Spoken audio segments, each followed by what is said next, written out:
Quantum foam, presented by Science at NASA. Quantum foam. It may sound like the name of a new craft beer, but it's something even more amazing. To see it, you have to dive down the rabbit hole of quantum mechanics, a branch of physics that describes how light and matter behave at atomic scales. In this bizarre realm, matter can be in two places at once. Electrons can behave as both particles and waves, and Schrödinger's cat can be alive and dead at the same time. Or so the quantum theorists tell us. Theirs is a world wildly different from Einstein's. In his highly successful theory of general relativity, Einstein tells us that energy equals mass, and mass warps space-time. Remember the physics analogy of the trampoline with a bowling ball in the middle? Like that ball, which gently distorts the trampoline's canvas, the sun warps the smooth canvas of space-time enough to make planets move in curved orbits. A whole galaxy warps space-time much more.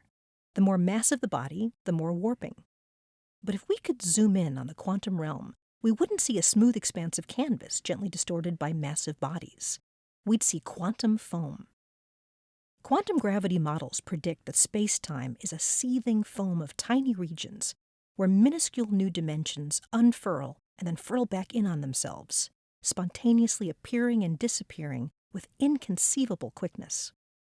These regions blink in and out of existence like the bubbles in the foam of a freshly poured beer.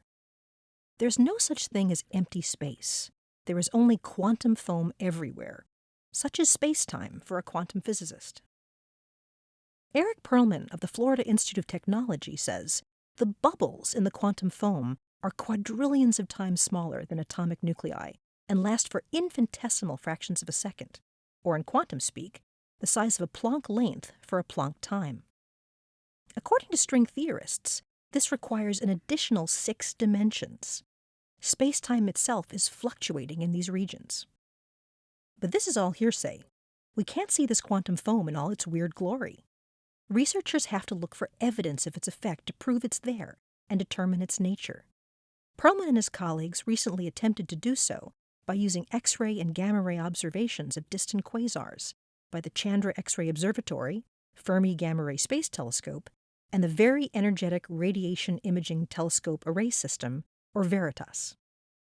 Because these bubbles are so small and last for such a short time, they can never be observed directly, says Perlman. But they would affect light in an interesting way.